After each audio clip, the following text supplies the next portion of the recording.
İyi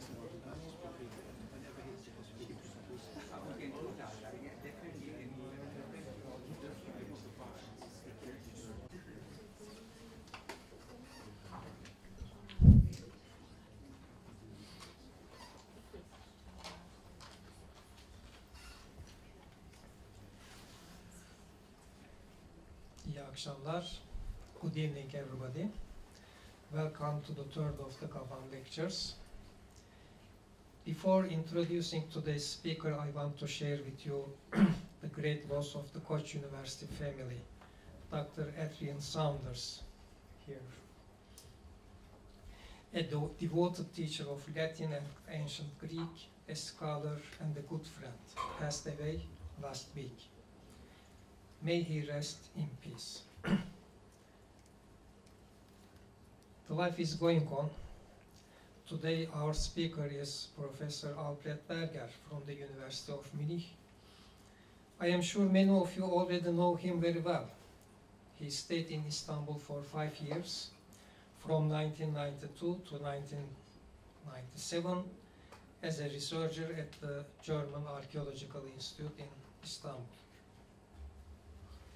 As it is reflecting from his publications, Professor Berger is one of the scholars who knows Byzantine Constantinople very well.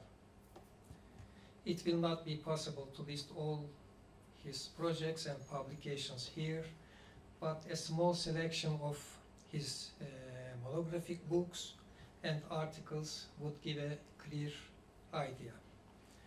His book titled Constantinople History, Topography, Religion was published in 2011. Accounts of Medieval Constantinople, the Patria, published in 2013. And Studies on the Patria, Constantinopoleos, his PhD dissertation, published in 1988. Let me also mention a few of his articles on Istanbul. The Langa Bostani in Istanbul, published in 1993. On the topography of the coastal area at the Golden Horn in the Byzantine Age in 1995. Regions and streets in early Constantinople in 1997. Streets and public spaces in Constantinople in 2000. Apocalyptic Constantinople, topographical information in apocalyptical writings of the Middle Byzantine Age in 2008, Magical Constantinople, Statues, Legends, and the End of the Time, published in 2016. Today he is going to speak about visiting Constantinople with a medieval travel guide, the Patria, a text from the 10th century describing the buildings and monuments of the city. A valuable and useful guide, but not always trustable. And I want to make a final announcement. Tomorrow Professor Berger would lead an excursion, a walk along the city walls, and I think he will inform you now or later on the details, the meeting location and meeting time. Professor Berger, please.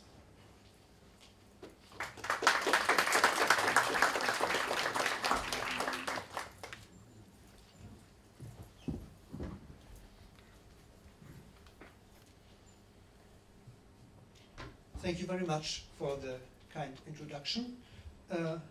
You omitted everything which I did not write about Constantinople, but about other things. And I must confess that since I wrote my PhD in 1988, I've desperately tried to get out of Constantinople, but it doesn't work. I always return here, for example, today. And, well, as you have announced, I will be speaking about medieval travel guide, so-called Patria, which apparently I know quite well, and about its perils, and you will see what I mean. So if you visit Istanbul in our days, in order to see the remains of Byzantine Constantinople, you will soon notice how small their role is in the cityscape of today. except perhaps for the city walls and for Hagia Sophia. There's a number of small churches which are very humble compared to the monumental mosques of the Ottoman sultans, and some substructures and underground cisterns. In addition to them, there's almost nothing visible from the pre-Ottoman time, and it does not look as if this would still change in the future. If you want to get a picture of the medieval city with its houses, palaces, and harbors, we will always have to rely mostly on literary sources, much more than in cities like Rome or Athens, and we will have only few opportunities to check their statements with the help of archaeological excavations. Only very few literary sources from the Byzantine age, however, are explicitly concerned with the city of Constantinople and its buildings. While churches, houses, and palaces are often mentioned in chronicles, in histories, and liturgical calendars, there are only two works where the topography of Constantinople is the main subject. These are the so-called Notitia Urbis Constantinopolitane from the 5th and the so-called Patria of Constantinople from the 10th century. These texts could hardly be more different, and although I will be dealing today mainly with the Patria, I will begin exactly for this reason with a short look on the Notitia.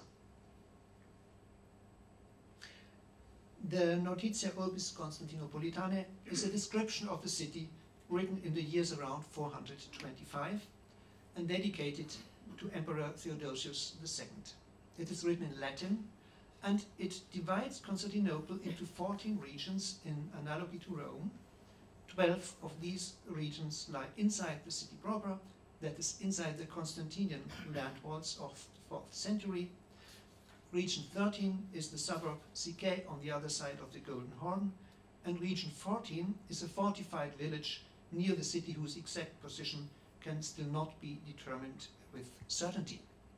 In each region, the important churches, public buildings, and monuments are listed. And how this sounds, I may demonstrate here by the description of one region, the first one. I quote, "The first region extends for a long time in a narrow way if you go from the lower part of the palace to the greater theatre. It descends to the sea on the right side and boasts with the palace and the house of the noblemen. It contains the great palace, a sporting place, the palace of Placidia, the house of Augusta Placidia, the house of the most noble Marina, the baths of Arcadius, 29 vici or angiportus, 118 houses, 2 continuous porticos, 15 private baths, 4 public bakeries, 15 private bakeries, 4 gradus, the distribution points for public breads, 1 curator who cares for the problems of the region, 1 vernaculus as a servant and messenger of the region in all affairs, 25 collegiati who come to help as delegates of the guilds in the case of fires, and 5 vicomagistri whose task it is to care for the safety of the city during the night." The geographical definition which stands at the beginning of each section allows us very roughly to determine the place of the region and its boundaries.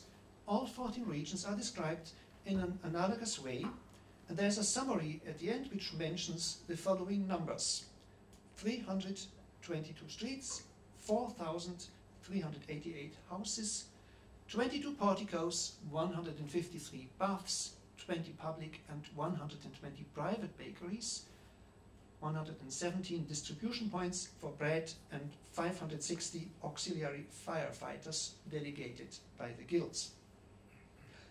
Useful as the Notitia is for our knowledge of Constantinople in the 5th century, it is still just a list of objects and does not contain any additional information about the houses, palaces, churches, and monuments mentioned. This is completely different in a group of texts which we today summarize under the name Patria. In the original sense of the word, Patria means history of one's native country, and it was applied to a literary work describing the history of a single land or a single city in contrast to a general history. Such Patria became popular, especially in the Hellenistic time when, after the expeditions of Alexander the Great, vast areas in the east came under Greek rule. Later, in the Roman time, the patria of various cities were composed, which all had the same goal, namely to trace back the foundation of these cities to a Greek hero, like Perseus or Heracles, and to make it more famous by inventing a glorious mythical past.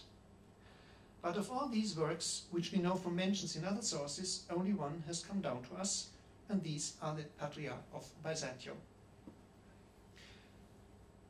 This text, which you see on the screen in the upper left, is the word of Hesychios of Miletos, surnamed Illustrious. He lived in Constantinople in the time of Emperor Justinian, that is in the 6th century. Only fragments of his works have survived, and the longest fragment from his now lost world history, which we still have, is exactly the Patria of Byzantium, in which the history of the city is recounted from its legendary foundation by a king called Visas down to the refoundation of Constantinople in the time of Constantine the Great. The first text, which deals in more detail with the buildings and monuments of Constantinople, is the so-called Peristalsis Synnomi Chronicae, or short historical remarks, from the 8th or the early 9th century. The Peristalsis again have been combined in the late 10th century with the Patria of Hesychios and other texts to that thing which we now call the Patria of Constantinople, and about which I shall presently speak. These Patria of Constantinople consist of 4 books, of which only the first is a Patria in the proper sense of the word, and they are the work of one single anonymous author. This becomes clear from some cross-references between the books, and from a number of date calculations which have been done according to a uniform system and therefore cannot have been taken from older sources. 2 of them give as an ending point today, and therefore lead to the date of origin, which can be calculated as our year 989 to 90. So the first book of this Patria contains the complete text of Hesychios, repeating the final part, which describes Constantine's refoundation, in a paraphrase where a lot of new material is added. Here we hear for the first time about the 12 helpers who assisted Constantine when he built his new city, and about the 12 senators whom he brought with him from Rome and settled there.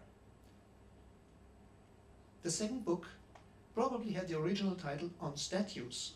It consists of 110 entries, of which a greater part has been taken over from the Peristalsis and other known sources. Only about a third of this book uses sources which are unknown to us, or has been written, as apparently the whole third book, by the author of the year 989 to 90. This third book has the title On Buildings and consists of 214 entries, which are, however, mostly shorter than those of the second book. And finally, the fourth book is the legendary story of the construction of Hagia Sophia under the Emperor Justinian, a text which has been composed around the year 900 and is also preserved separately. When I say here, written by the author of the year 989 to 90, I do not mean that this man invented this text freely, something which also happens, of course, but that he gathered his materials from older chronicles or collections of excerpts and rephrased them for his purpose. I will later show you how some examples of errors he made when doing this. If someone wanted to use these Patria as a travel guide, that is, if he walked around medieval Constantinople with this book in his hands, looking up the most important information about every building and its history, the first observation would have been that the Patria is not ordered very well. There is a sightseeing route along the main street from the city center to the Golden Gate in Book 2, and in Book 3 there are even 4 such sightseeing routes, namely 2 shorter ones, one which led around the Acropolis, then another one downhill from the Hippodrome to the coast, and a longer one from the main street to the shore of the Golden Horn, and from there to the Plachanic Water in the extreme northwest. And finally, it contains also a route from the west to east on the south coast. But all these routes include only about a third of the whole text, and the remaining entries are without any intelligible order.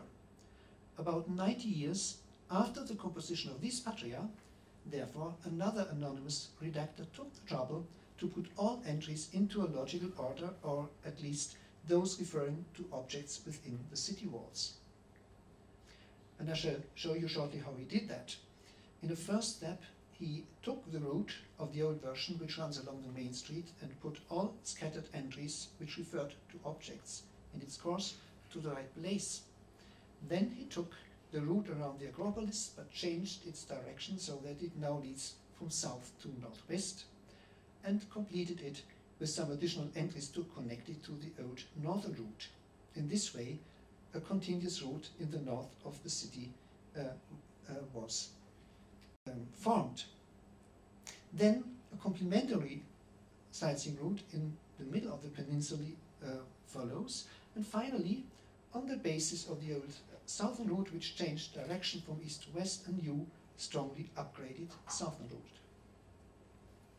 Unfortunately, it does not make much sense to guide you through the city on these sightseeing routes.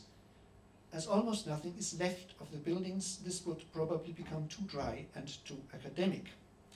And also please be warned that the entries of the Patria do not, with very few exceptions, describe the monuments, but rather give information about their founders and their history. And this is the reason why I will show you almost no reconstructions of lost buildings, but simply some maps and portraits of some of the protagonists.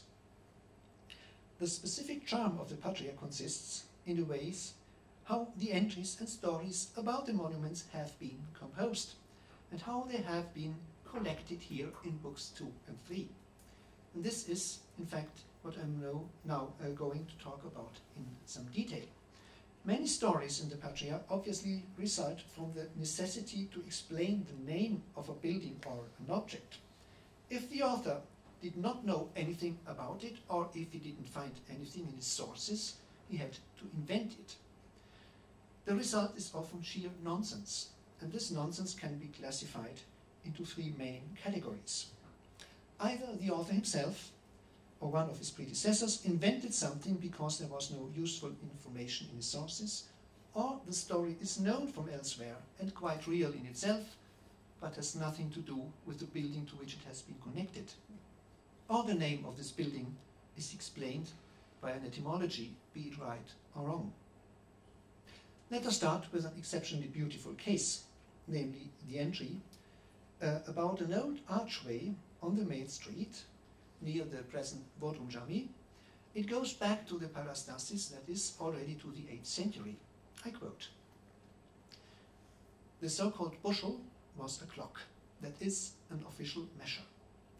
It stood on the arch of the Amastrianon between the 2 hands and had been made by Valentinian because the Lamia was also nearby." I will explain that. In the arch of the hands there are representations, and the experienced ones will find them. It was decreed that the bushel should be sold as a heaped measure, but one of the merchants sold the bushel as a level measure. When the emperor learned about this, he cut off the merchant's 2 hands and displayed them to be seen, and likewise the bushel as well. But it was a clock. So what is the meaning of this really strange story? The first thing we notice is that a bushel, so a grain measure, and a clock are 2 different things. Obviously, the source of the story spoke about a granary, a horion, which is misunderstood here as a clock, a horologion. And we know that there were actually problems with the grain supply in the time of the Emperor Valentinian, who reigned from 364 to 375, though only in the west of the empire. This could have been the occasion to introduce more strict regulations for the grain trade also in Constantinople, for example, by establishing an official standard measure, the bushel of the story. The story of the chopped hands, however, is definitely a later legend, and we should try to find a reason why it was invented. Raised hands were a usual type of crest for Roman military standards and often shown on pictures. We may assume that there was a votive relief on the archway in Constantinople which roughly looked like that, which showed two such hands on spears, and under it a round altar with an offering burning on it, which the author of our story misunderstood as a bushel full of grain. Of course, all this has nothing to do with the Emperor Valentinian, for the reason alone that the archway stood at a place in the city where no buildings existed yet in his lifetime.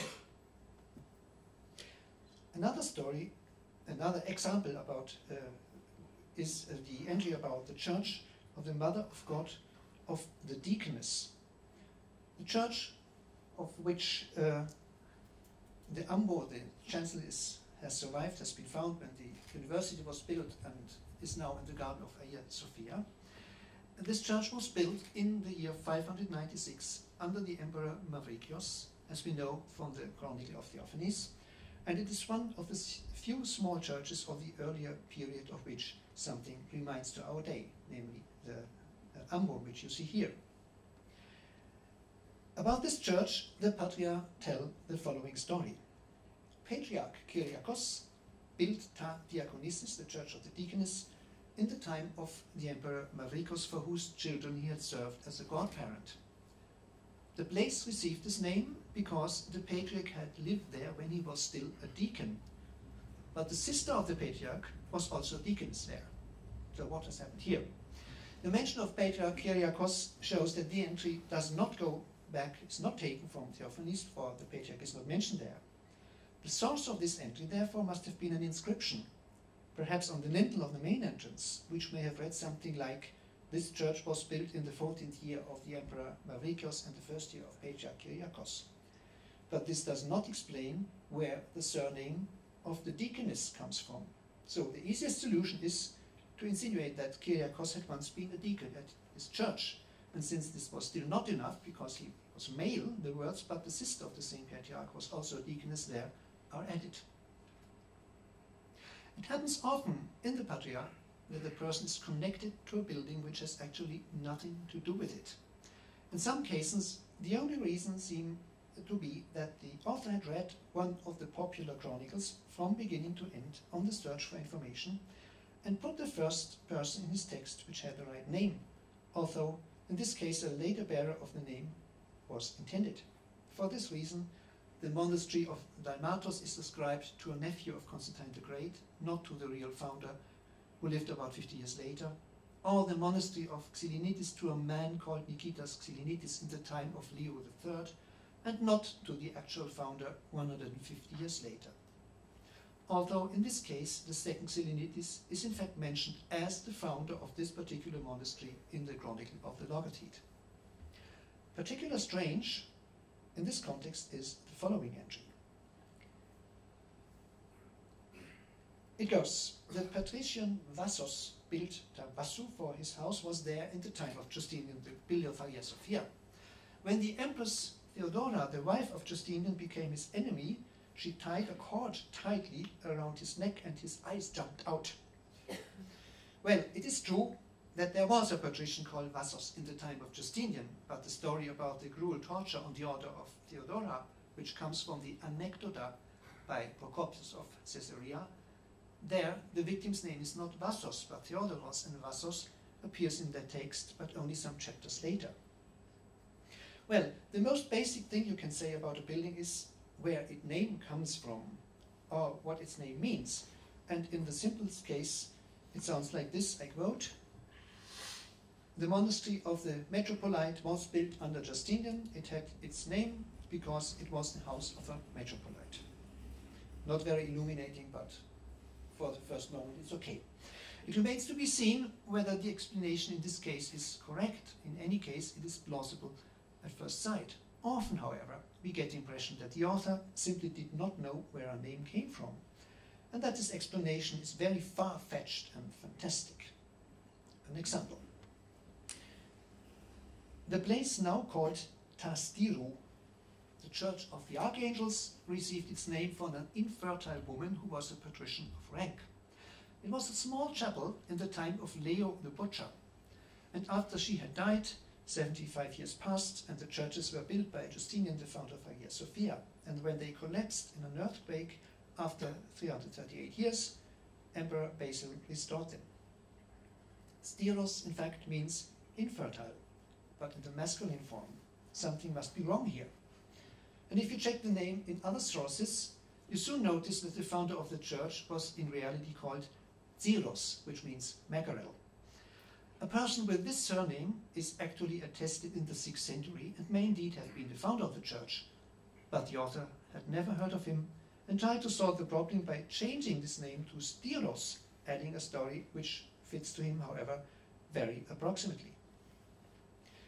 But it was not always sheer despair about the lack of information which drove the author to his folk etymologies. Sometimes one really feels the fun he had when inventing fanciful explanations and interpretations. This is the case, for example, in an entry about a monument in the west of the city. Here the word tetrapylon, which means four-sided arch, roughly like the one you see here, is changed and becomes tetravylon, something with 4 curtains. I quote, "What is called today tetrapylon was formerly called tetravylon and lasted for 160 years until the reign of Zeno. There was a chamber on top of the columns built by Constantine the Great in imitation of Rome. And when an emperor died, his relatives and the Augusta went ahead of the funeral procession and lamented the deceased inside there. When the bier was brought into the chamber, the curtains were closed so that none of the people could come or look. And they wailed and lamented privately for up to 6 hours. Then they brought the deceased to the holy apostles and buried him, and the women returned." Of course, this is poor fancy, but the story was taken serious enough by Paolo Verzone in 1956 and visualized in this reconstruction with actually another story which you could close by curtains. Well, it's even more charming what the Patria made of the Magdala, one of the big reception halls of the Grand Palace. The word is clearly Latin and means Magna Aula, the Great Hall. And this is what the Patria tell us. Yes, the hall of Constantine the Great is called Magdala because of Anastasius Dikoros, the former syntary.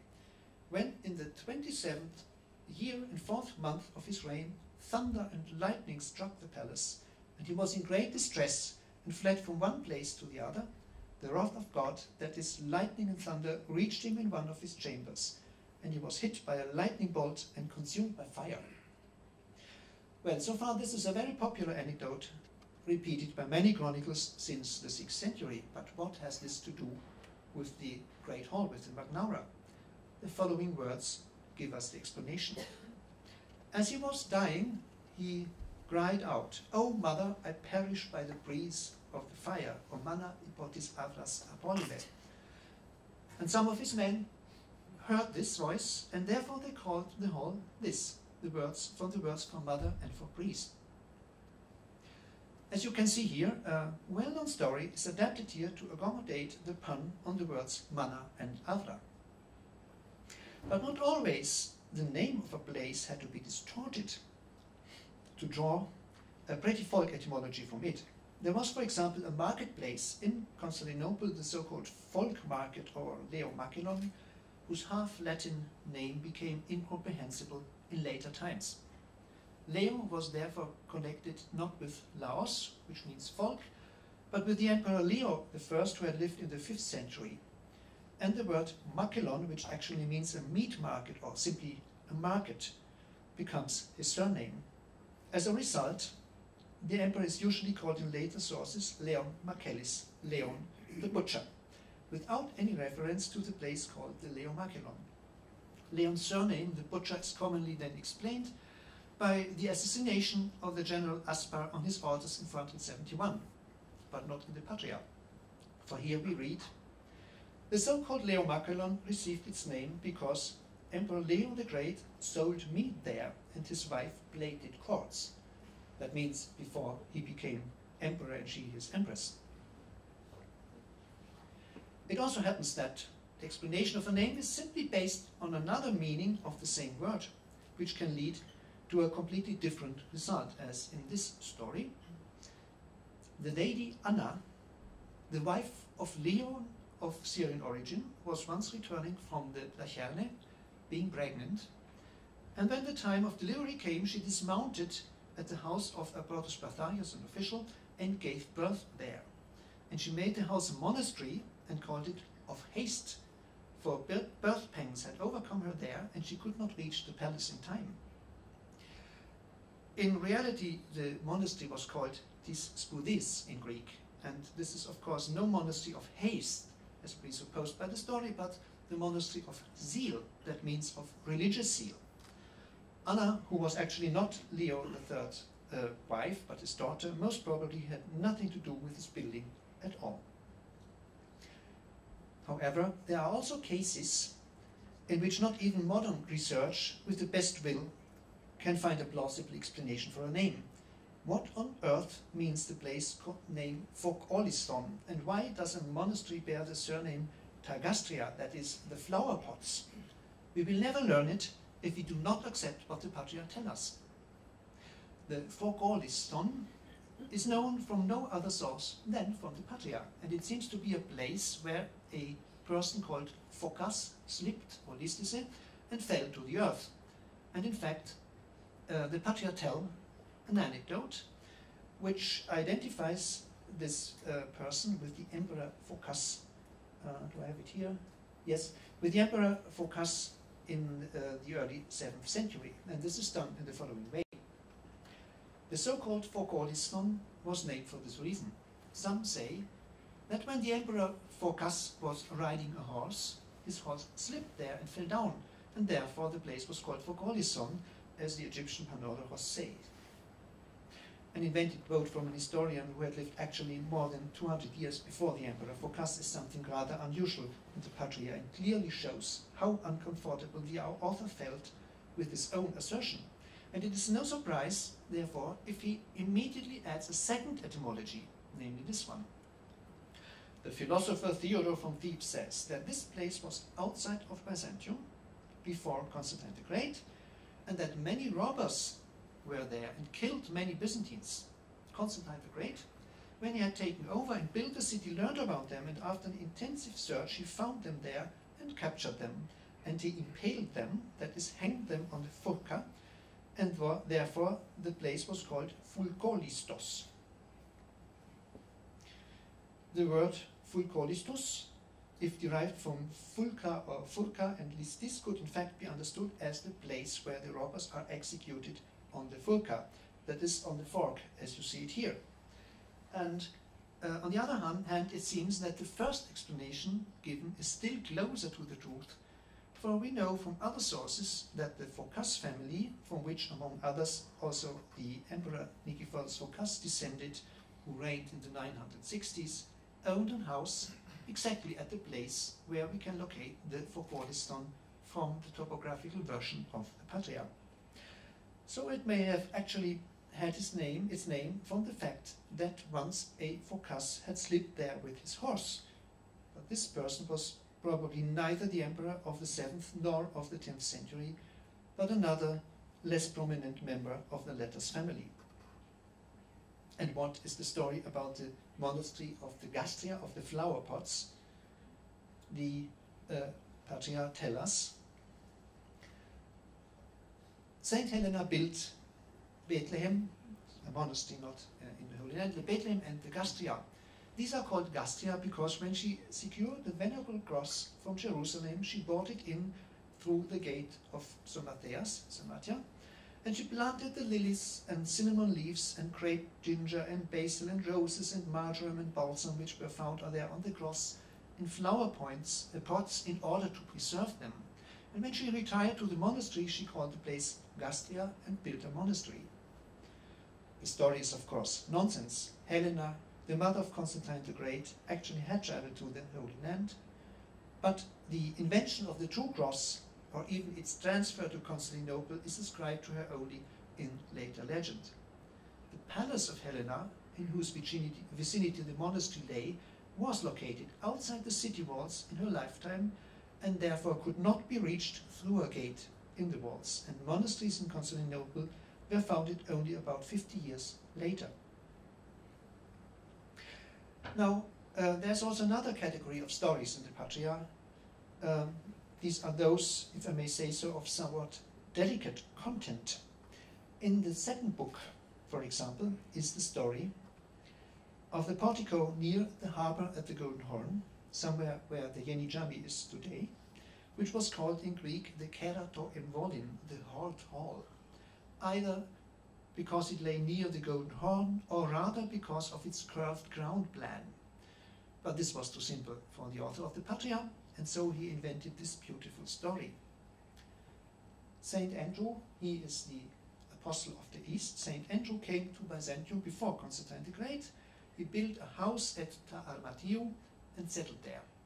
He made a cross with his own hands, cutting it from stone and doing the leaves, and set it up in Saint Irene the Old. Then he came to the Neorion, the harbor, to the portico called Kerato Emvolin, and taught. The portico is given this name because a bronze arch was there, and on top of it stood a statue which had 4 horns on its head. And a miracle happened there always. If someone suspected that he was cuckolded, in Greek a keratas, a horned one, he would go there and approach the statue. If it was as he had assumed, the statue turned around 3 times. If it was not as he suspected, it stood quietly, and in this way the cuckolded men were revealed, the keratalis. So a small dash of lewdness cannot be wrong in this kind of literature too, and everything becomes better with a bit of sex and crime. In fact, the author's imagination produced its best results in this genre, for example in the following stories about the home for old people which was founded by a lady called Ieragathi, a name which can be understood in the medieval and modern pronunciation of Greek either as the old or as the holy Agathi. I quote, Ta Ieragathi, near the Petrion, the rock, somewhere in the northwest, was built by the daughter of a patrician called Agathi, a very beautiful old woman, for she had it as her house. She was called Ieragathi because she had preserved her virginity for many years. Constantine Copronymus, this is Constantine V, corrupted her by giving her much wealth. And when a hippodrome race was being held, the factions cried, Agathi has aged, but you have made her young again. Being orthodox, she venerated the holy icons in secret, and when the home for old people was completed, Constantine Copronymus, cursed by God, collected the holy icons of God and burned them there.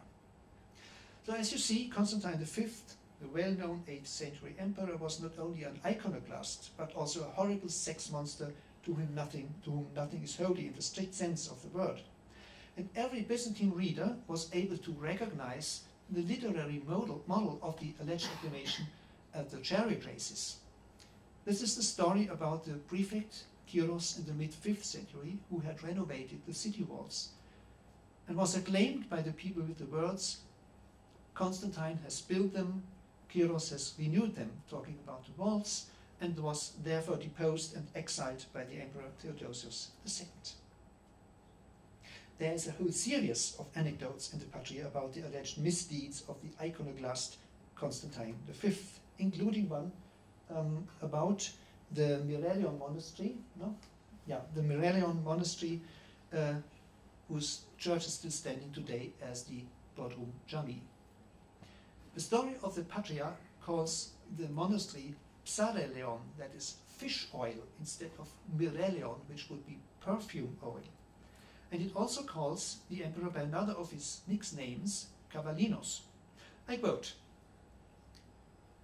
the Psareleon, the fish oil, was called Mirelion. But when Constantine Cavalinos passed by, he asked the patrician Camulionos what the monastery was called. And when he told the emperor the name of the monastery, he decreed that it henceforth be called Ta Psareleo, thus slandering the monastery, and the monks fled immediately. It is only a pity that the patrician Camulionos was not active at the court of Constantine V, but of his grandson Constantine VI, and that the monastery was actually built about 150 years later.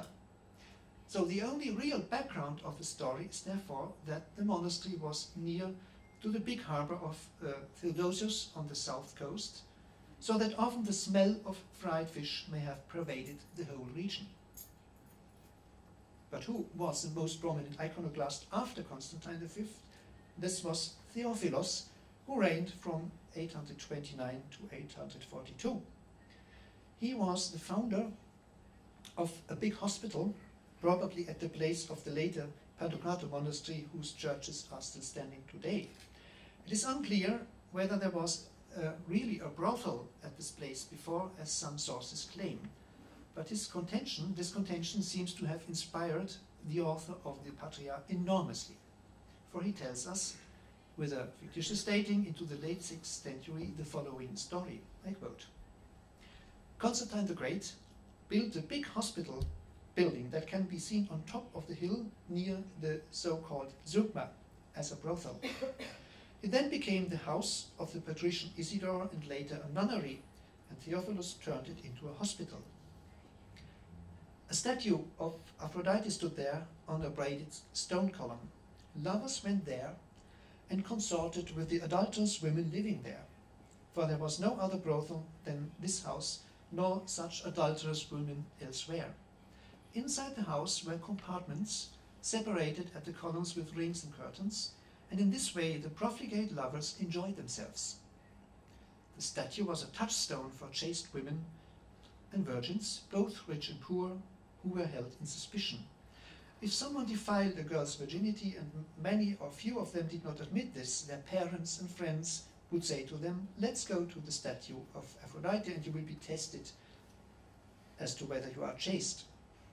When they approached the place below the column, if she was without blame, she passed by unharmed, but if she was defiled or her virginity got destroyed, a sudden apparition would confuse her reluctantly and against her will as soon as they approached this column with the statue, and lifting her dress in front of all, she would show her genitals to all. A similar phenomenon befell married women if they had secretly committed adultery. And all were amazed, and all believed when the women confessed the adultery they had committed. The sister-in-law of the former Curopalatis, Justin, smashed this statue, for her genitals too had been revealed when she had committed adultery and had passed by on horseback on the way to the bath of the Bachiane, because an extraordinary rain had fallen and it was impossible to go in the imperial galleys. And the person, Justin, is second of his name, so in the late 6th century. But so far for the chapter Delicate Matters. I would like to close my survey of the methods of creating legends in the Patria with a look on those entries where a story consists of a number of sections which are plausible in themselves or even historical, but have been assembled by using constructed causalities. A rather simple example for such an entry is the following one about the Forum of Constantine, which has been taken over into the Patria from the Peristalsis and therefore goes back already to the 8th century. So this is Typhon Önner's reconstruction. Please note the elephant, because it's about the elephant. The text says, a awe-inspiring statue of an elephant stood on the left near the great statue. It manifested a strange spectacle. For once there was an earthquake, and the elephant fell over and lost one back foot. The soldiers of the prefect, for they used to guard the forum, came running to re-erect the elephant and found inside it all the bones of a human body and a small box, which had written at the top, "Not even in death am I separated from the holy maiden Aphrodite." The prefect added this to the public treasury for coins, as in the above cases. So, the fall of an elephant statue during an earthquake and its re-erection on the one hand, and the discovery of an ancient tomb in this area on the other, are both events which may have well actually happened, but certainly without a causal connection, for the bones can hardly have been found, as claimed here, inside the statue. The inscription too is suspect, for it is a strange idea that of all pagan gods of antiquity, Aphrodite should be called a maiden, that is, a virgin. But this problem can easily be solved, because the inscription Aphroditis parthenoieros udethanusa horizome is a garbled hexameter whose original shape, without the word Aphroditis, can be reconstructed as parthenoieros horizome udethanusa, which means not even in death am I separated from the Holy Maiden, not from Aphrodite. The problem is that there was a statue of her, and so the story was attached to it.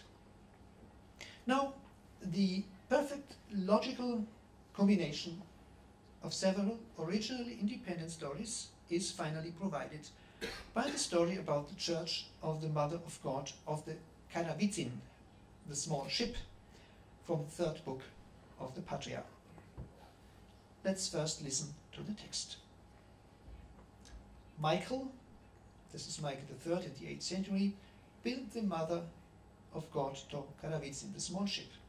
It was so named because there was a widow in the time of his father Theofilos, and his chamberlain Nikephoros seized her very large cargo ship.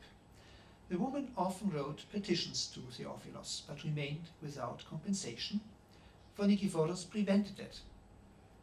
As she did not know what to do, she asked some of the jesters from the hippodrome, who promised that she would receive her compensation by a trick. The buffoons made a small ship with a sail and put it on a carriage with wheels. And when the vegetable race was held, they set it up before the imperial doge, and one cried to the other, "Open your mouth and swallow it." And when the other answered, "I cannot do that," the other one said again, "The chamberlain Nikephoros has swallowed the widow's fully loaded ship, and you cannot eat this one." They did this in order to make the case of the widow's ship clear to the emperor. When the emperor realized this, he said, "Did the woman not receive her compensation yet?" And the woman fell to his feet, for she was standing at the steps, and the emperor became very angry and ordered the Protospatarius and prefect Theodore, surnamed Mihiaris, to pile up wood and kindling in the Sphindoni, this is the curved part of the hippodrome, to arrest the chamberlain and to burn him immediately together with his robe. And that happened on the spot. And the woman recovered her property and many of his possessions as well, because the woman lived there in the marble house of Tamavrianou, they called the place Karavizin. A wonderful, wonderful story, but not really logical. You may have noticed that the church is ascribed to an emperor Michael, as I said, in this case, the third of his name, but the anecdote, which is then told, has his father, Theofilos, as its hero, and it combines several motives which we know also from other sources. The process against an avaricious palace official and his execution, the just ruler whose attention is drawn to the case of injustice by a seemingly nonsensical action, and finally the small ship in the hippodrome. The first of these motives is a direct adoption of a story which is told many times by many chronicles, beginning with John Malalas in the 6th century, and it is dated around the year 360. Only the names of the persons have been changed. The Emperor Valentinian of the original story is replaced by Theophilos, the greedy chamberlain Rhodanos, who is burned in the hippodrome, by Nikephoros, the prefect Sallustius by Theodoros, and a widow who is nameless in the Patria is there called Veroniki, but nothing is said about a ship. This motive is apparently taken from the annual celebration of the birthday of Constantinople on the 11th May, the so-called vegetable race. At this occasion, as we know, also a small ship was brought into the hippodrome on a carriage, and vegetables, cakes and fish were thrown from it into the crowd as a demonstration of abundance. The dialogue of the buffoons, finally, by which the emperor's attention is drawn to the injustice of his chamberlain, is a proper fairy tale motive which is still attested centuries later in other regions and apparently without any relation to our story here. In the way how the story is now mixed together from these ingredients in the Patria, it has turned into a new original whole. Its real purpose is simply, as so often, to explain the surname, the small ship, for the church. Nobody knows where it actually came from. I assume that this church was called after a small ship, either an ancient votive relief or a similar object which may have been located in the adjoining portico, or after a model ship which was suspended in the church as a Christian votive gift. Let us conclude. Our tour through Constantinople with the Patria has shown us where their special charm lies. It is the interspersed anecdotes and the naive, sometimes also impertinent fancy of the author, who freely expressed his creativity when writing them down. As a historical and topographical source, the Patria is, however, somewhat problematic, for the objects and buildings are nearly never described in any detail. The source value is, at a closer look, in most cases again reduced to that of a simple list. Or, to put it more positively, if a church or a house is mentioned by the Patria, this means at least that it still or already existed in the late 10th century, though in fact not much more. But I can only strongly dissuade you from reading the Patria as a travel guide for Byzantine Constantinople in the modern sense, or from using it as such in the city of Istanbul in our days. Thank you very much.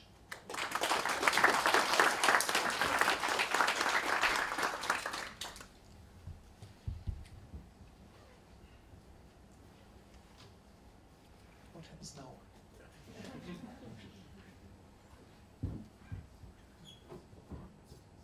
Yes, okay. Of course, you may ask me questions. Sorry, I expected somebody else to take over that part. So if somebody wants to know more or to correct me, please, you're welcome.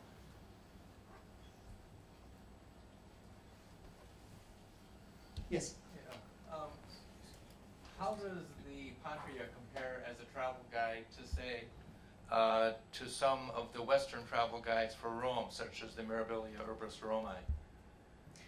Well, this is a different situation because it's, the one in Rome are exclusively about churches, and they describe them in some more detail.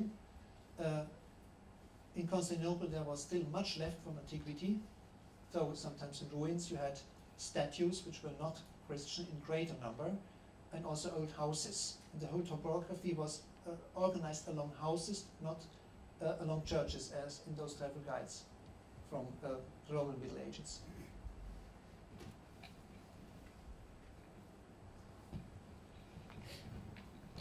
Well, thank you very much for your talk.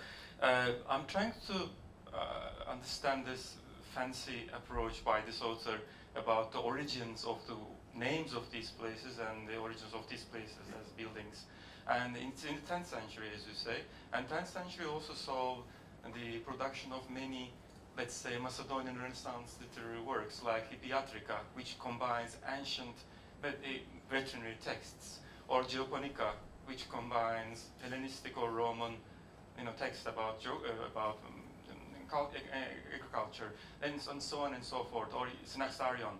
I wonder, this is just this funny approach from my side, I wonder if our author was also imitating, not seriously maybe, this idea of encyclopedic approach and trying to explain the meaning of everything, meaning of things that were lost to us in the Dark Ages, and so they were trying to recover the meaning. Well, you know that this is a big debate whether there has been an encyclopedism in the 10th century. There was even a known conference on it in Belgium some years ago, where people almost struggled really with their fists against them, whether there was such a thing or not. I think yes, such a thing exists in the sense that all available information is collected and put into a new whole to save that which might have been lost otherwise. But this is a different case because it has always been the main interest in writing geographical or topographical treatises to explain why things are called so. If you read, for example, the De Thematibus by Constantine Progenitus from the 950s, 60s, this is a description of the themata of the provinces of the Eastern Roman Empire. But you learn very little about the present. It's almost exclusively about the past, and he always tries to explain why this is called so. So as a handbook for administration, it is a complete disaster, but it gives us a lot of entertaining information. this is a similar case, but I think, no, well, this is completely on another level, and the fancy factor is much bigger. Yes. And there are some people behind you.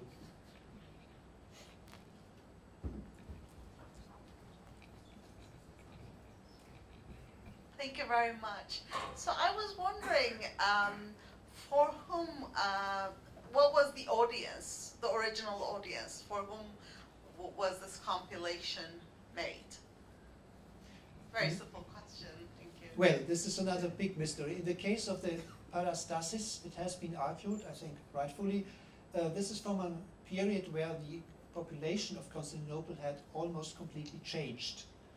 You must be aware that in the 7th, 8th, 9th century there are situations where the population went rapidly down and up again, and new people came in the administration, mostly foreigners, and that parts of the surviving old aristocracy claimed to know more than these by writing such handbooks. For the later time I do not know. There is a big manuscript tradition, and there are also modern Greek versions. I think this is rather for the mid to low strata of the society. But as in many cases, you cannot really say that. So it wasn't an imperial audience like the other compilations from this Not period? really, but the topographical version of the late 11th century is dedicated to Alexios Komnenos. So there is a connection to the imperial court, but this in particular was a time when for a while the empire existed only of Constantinople and he had to reconquer it. So it was a very tense situation, and perhaps it's also in that time that you try to reassure your own past by writing such things and go up to the emperor. But you do not have the impression later, in the later tradition, that this played a substantial role.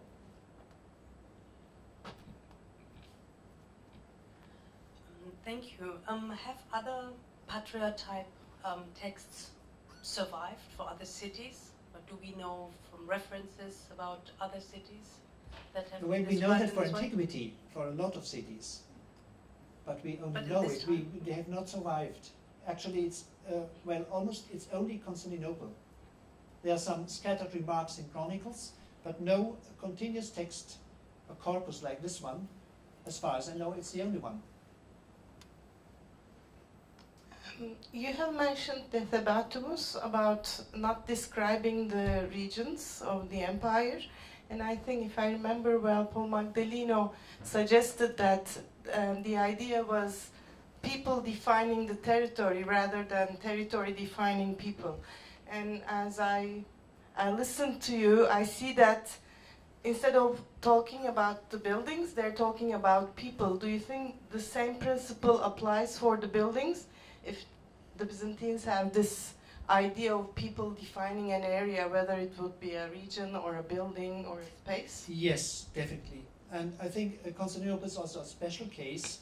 Before, when the city was refounded, everything which was built anew was built by a person. You have almost no toponyms which do not refer to a person. It's Blacherne, Psarmatia, and such things. But almost in every case, there is a person after whom a house is called.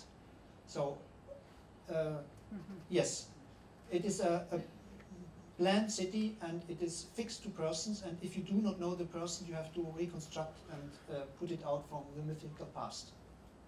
It's a bit different with Decimatibus, because these are landscapes, these are provinces, but still it's always the attempt to pull some persons out from the historical past and explain the names by mentioning them.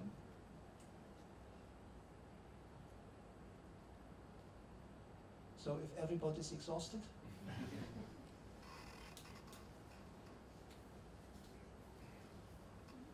Is it me who has to close? Okay, in this case, I end the session here. Thank you very much for listening.